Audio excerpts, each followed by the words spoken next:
इंसान पहाड़ी थी, जिसे लोग चुड़ैल की पहाड़ी कहते थे। कहा जाता था कि वहां एक खौफनाक चुड़ैल रहती है, जिसकी छाया देखने मात्र से इंसान पागल हो जाता है।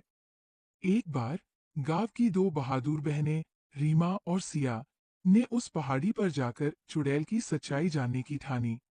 अमावस्या की रात दोनों बहनें पहाड़ी की ओर निकल पड़ी। रास्ता सुनसान था और चारों ओर घना अंधेरा।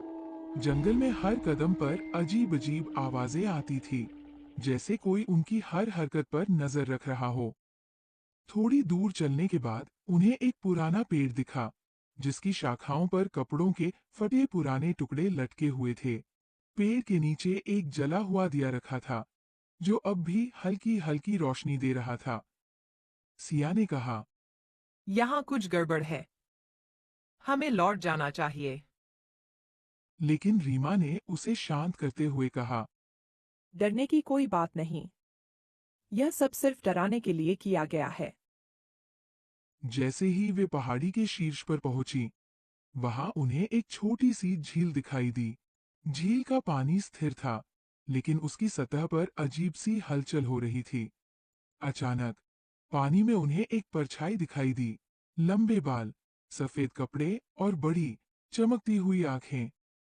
रीमा ने झील के पास जाकर परछाई को गौर से देखा। तभी झील का पानी जोर जोर से हिलने लगा और उसमें से एक महिला प्रकट हुई। वह चुड़ैल थी, जिसके नाखून लंबे और खून से सने हुए थे।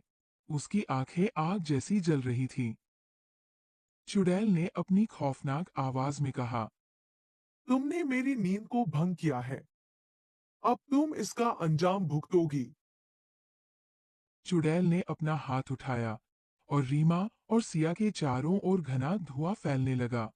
सिया ने भागने की कोशिश की, लेकिन जैसे ही उसने मुड़कर देखा, चुड़ैल की छाया उसके चेहरे पर पड़ गई। सिया जोर जोर से चीखने लगी और कुछ ही पलों में उसकी आंखों की रोशनी चली गई। रीमा ने अपनी बहन को बचाने की कोशिश की, लेकिन चुड़ैल ने उसे हवा में उठा लिया।